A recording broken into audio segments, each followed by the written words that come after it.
6절에서 7절 같이 있는 사람들 한번 읽어보겠습니다. 우리 주제 말씀이니까 이거 좀 보고 가죠. 같이 읽게요. 우리가 알거니와 우리의 옛사람이 예수와 함께 십자가에 못 박힌 것은 죄의 몸이 죽어 다시는 우리가 죄에게 종노릇하지 아니하려 함이니 이는 죽은 자가 죄에서 벗어나 의롭다 하심을 얻었습니다. 아멘. 여러분 예수님을 만나신 적이 있으십니까? 나는 예수님을 만났다. 이 예수님을 만난 사람들은요 공통적으로 하는 말이 있어요. 너무 좋아. 이 세상 어떤 것보다 예수님 만난 게 너무 좋다. 이렇게 고백을 해요. 감격하는 거죠.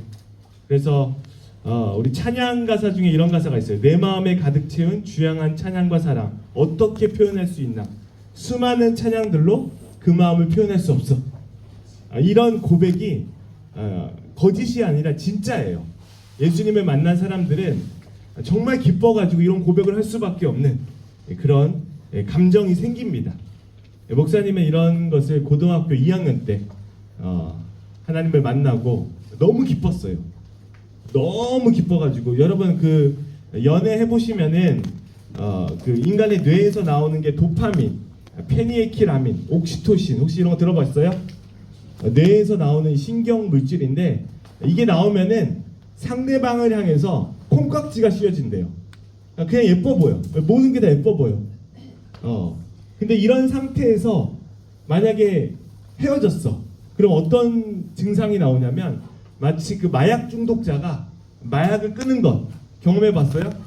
그런 어떤 슬픔, 그런 어떤 금단 현상. 선생님 해보셨어요? 이런 증상들이 너도 곧 할 거야. 이런 증상들이 이런 그러니까 슬픔의 현상들이 나타난다라고 할 수 있습니다. 그래서 여러분 연애를 하다 보면은 그 뇌에 어떤 이 호르몬이 나와서 상대방이 예뻐 보이는 시기가 얼마 갈 것 같아요? 1일. 1일이 아니래요. 이 뇌가 뭐 마르는 게 뭐 1년 정도에서 3년, 최대 3년 이 정도까지는 이 어떤 뇌의 어떤 이런 것들이 나와서 상대방이 예뻐 보이는 그때 조심해야 되는데 아닙니다. 아무튼 그런 뇌가 막 나와 뭐가 나와요. 그런데 제가 하나님을 만나고 나서 너무 기뻤어요. 너무 좋았는데 점점 줄어드는 거예요. 그게 점점 줄어들었어요. 그래서 예전에는 매일 너무 기뻤는데 어느 순간부터는 일주일에 한 번씩만 기쁘고 또 어느 순간부터는 한 달에 한 번 그러다가 이제는 수련회를 가야지 뭔가 좀 눈물이 나는 그런 인생으로 점점 이렇게 바뀌기 시작했어요. 그러면서 너무 기쁠 때는 너무 성령 충만해가지고 죄를 멀리했는데 이 점점 줄어드니까 그만큼 죄를 점점 늘어가는 거지. 이런 현상들이 나타나기 시작했어요. 그래서 처음에는 뭐 누가 이렇게 화나게 해도 그냥 웃으면서 넘길 수 있었던 것을 예민해지니까 나도 화나게 되고 그리고 좀 더 부정적으로 그리고 별로 안 좋은 것들을 막 이제 생각하게 되는 그런 어떤 죄의 현상들이 나타나기 시작했어요. 그래서 우리가 그때 하는 것이 뭐냐면 이 은혜 받은 사람들은 그 죄와 막 싸워요. 죄를 이기려고 해요. 그래서 막 죄를 이기기 위해서 기도도 하고 이렇게 수련회를 와가지고 또 하나님께 회개하고. 근데 여러분 이런 어떤 힘이 내 힘이요 얼마 못 가더라고. 또 얼마 못 가서 또 죄를 짓고 이렇게 계속 반복이 되는 거예요. 그러다가 내 자신을 돌아보니까 열심히는 해. 신앙생활을 열심히 하는데 그렇다고 하나님 앞에 봤을 때는 너무 내가 부끄러운 거예요. 근데 또 부모님이나 사람들은 너 너무 열심히 한다. 이렇게 열심히 할 필요가 없다. 칭찬해 주시고. 그러니까 뭔가 좀 이상한 거지.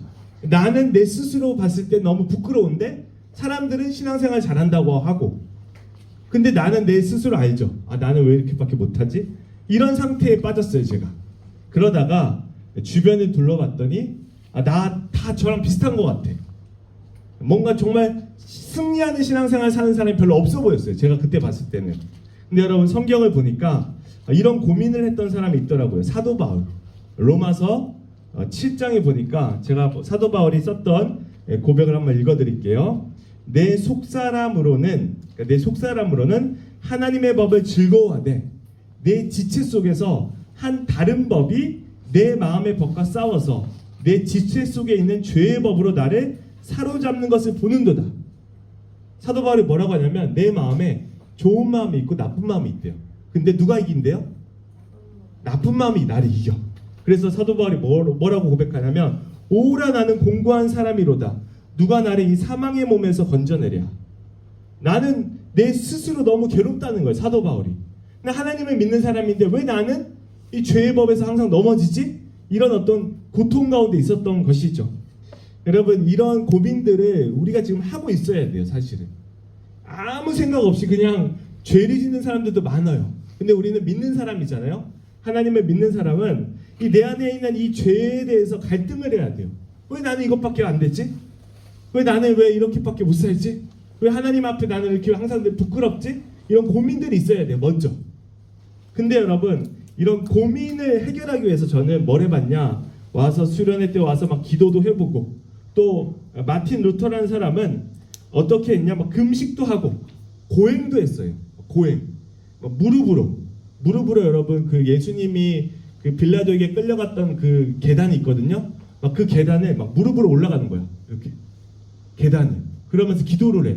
한 칸 올라갈 때마다 기도하고 또 한 칸 올라갈 때마다 기도하고 피나는 노력을 하는 거예요. 어떻게든 이 죄에서 벗어나기 위해서 많은 사람들이 여러분 자신의 몸을 학대하면서 막 금식도 하고 막 기도도 하고 이러면서 어떻게든 이것을 벗어나려고 애를 써요. 그러면 우리가 그 사람들을 보면 어떻게 하겠어요? 아, 대단한 사람들이다 막 칭찬하겠지. 그런데 그 사람은 여전히 스스로 괴로운 거야. 벗어날 수가 없으니까. 그런데 어떤 사람들은 그런 행동을 하는 것을 가지고 막 되게 교만하게 잘난 체, 그런 사람들이 바리새인들이었어요. 열심히 신앙생활 하니까 뭐 사람들이 존경했지. 근데 사실은 하나님이 그런 너 겉만 그렇게 행동하는 거잖아. 네 속마음은 아니잖아 라고 말씀하셨죠. 이게 우리의 모습이라는 거죠. 근데 여러분 이 목사님도 그렇고 여러분도 그렇고 아무리 신앙생활을 정말 피나게 열심히 막 죄를 쌓으려고 이겨도 사실은 이길 수가 없어요. 제가 어제 말씀드렸죠. 죄곤나 나고죄 이길 수가 없어요. 예를 들어서 나는 예수님처럼 이 죄에 대해서 죽을 거야. 그래서 스스로 십자가에 못 박는다고 해보세요.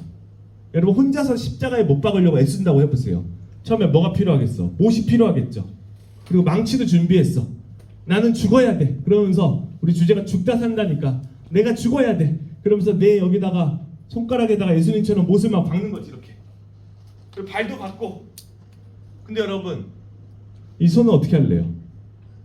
손은 박을 수 있어. 한 손은 다리도 박을 수 있어. 그래 남은 한 손은 어떻게 박아요? 결국 박을 수가 없는 거예요. 스스로 죽을 수가 없어. 그래서 손에 뭐가 들려있죠? 망치가 들려있죠. 그럼 이걸로 뭘 하겠어? 막 저 친구들은 너희들은 왜 급다고밖에 못 살아 막 그러면서 사람을 정죄하는 사람이 되는 거예요. 결국에는. 그러니까 자기가 열심히 막 아주 최선을 다해서 신앙생활을 하는데 막상 사람들을 막 정죄해. 너는 왜 그것밖에 못해? 이런 사람밖에 될 수 없다는 거죠.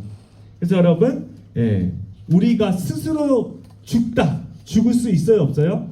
없어요. 죄에서 우리는 어떻게 해도 승리할 수가 없어요. 그래서 제가 그때 깨달았던 것은 나는 할 수 없구나. 왜 나는 이것밖에 못하지? 이런 어떤 자책감에 시달렸어요.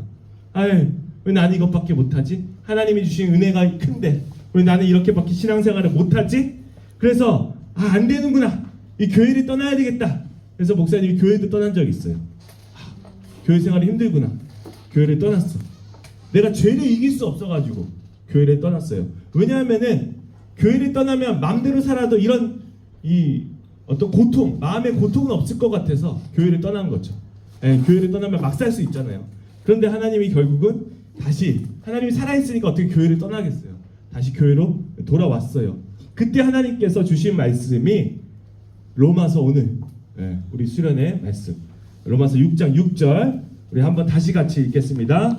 우리가 알거니와 우리의 옛사람이 예수와 함께 십자가에 못 박힌 것은 죄의 몸이 죽어 다시는 우리가 죄에게 종노릇하지 아니하려 함이니 7절 이는 죽은 자가 죄에서 벗어나 의롭다 하심을 얻었습니다. 여러분 국어 시간이라고 생각해 볼게요. 결론이 뭐냐 여기서 다시는 우리가 죄에게 종노릇하지 않는다라고 얘기해요. 다시는 우리가 죄에게 종노릇하지 않는다. 평생 죄에게 종노릇하고 살아왔는데 아무리 죄를 이기려고 해도 이길 수가 없었는데 이 말씀에서 뭐라고 하냐면 죄의 몸이 죽어 다시는 우리가 죄에게 종노릇하지 않는다. 그러면 어떻게 그럴 수 있냐라고 물었을 때 뭐라고 하냐면 내가 열심히 해서 죄를 이겼다라고 얘기하지 않고 오늘 말씀에서 우리의 옛사람이 예수와 함께 십자가에 못 박혔다라고 얘기해요. 우리의 옛사람이 예수와 함께 십자가에 못 박혔다. 여러분 사도 바울이 예수님보다 먼저 태어났을까요? 나중에 태어났을까요? 예수님이 태어나고 십자가에서 죽으시고 예수님이 승천했어. 하늘로 올라갔어. 그리고 나서 사도 바울이 활동하기 시작했어요. 여러분.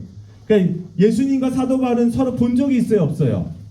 실제로 본 적이 없어요. 그런데 사도 바울이 뭐라고 하냐면 내가 예수와 함께 십자가에 못 박혔다라고 얘기해요.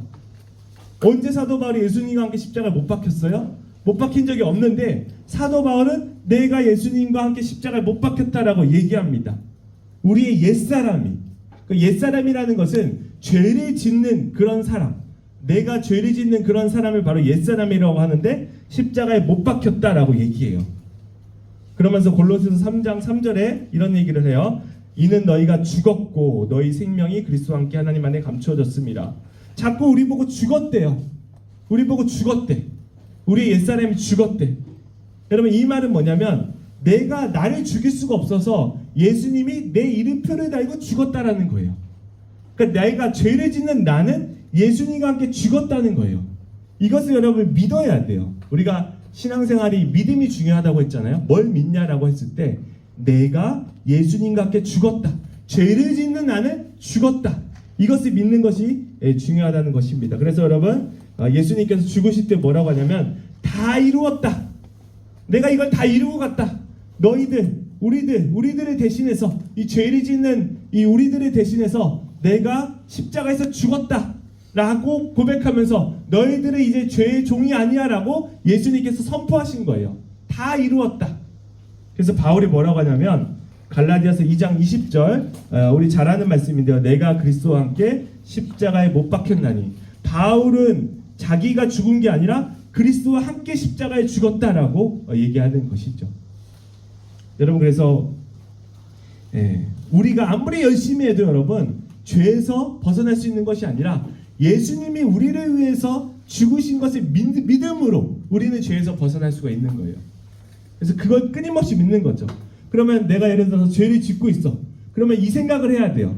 아니 내가 이 죄를 내 힘으로 끊겠다는 게 아니라 이런 나는 예수님과 함께 십자가에서 죽었어 라고 고백하는 거예요. 그걸 믿는 거예요. 그러면 죄를 짓는 나는 죽은 거예요. 그럼 그 죄에서 내가 벗어날 수 있어요. 이걸 끊임없이 믿는 게 신앙생활이에요. 내 힘으로 어떻게 죄를 이겨보겠다? 절대 안 돼요. 죄를 짓는 나를 발견하면은 이런 나는 예수님과 함께 죽었구나 라고 그것을 믿을 때 그 죄에서 벗어날 수가 있어요. 그래서 여러분 죄를 지을 때마다 이런 나는 예수님과 함께 죽었다라고 고백할 수 있는 여러분이 될 때 비로소 죄에서 벗어나서 승리하는 신앙생활을 이제부터 시작할 수 있는 것입니다. 그래서 여러분 이것을 우리가 아직 다 좀 머리로 좀 이해하기 어려운 부분들이 있을 거예요. 그래서 목사님이 시간 될 때마다 계속해서 얘기하겠습니다. 그래서 로마서 1장 17절에는 루터가 굉장히 이 말씀을 받고 은혜 받은 말씀인데 이런 얘기를 해요. 복음에는 하나님의 의가 나타나서 믿음으로 믿음에 이르게 하나니 기록된 바 오직 의인은 믿음으로 말미암아 살리란과 같으리라. 오직 의인은 믿을 때 의인이 된다라고 얘기해요.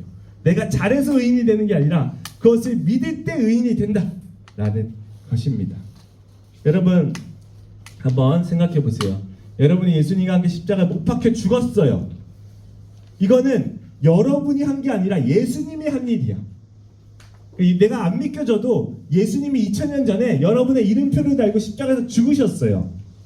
감정적으로 안 느껴져. 이게 중요한 게 아니라 예수님이 실제로 여러분의 이름표를 달고 2000년 전에 죽었어요. 우리는 그것을 다만 믿으면 되는 거예요. 그것을 믿으면 돼요. 믿음이 중요하지 내 감정이 중요한 게 아니에요.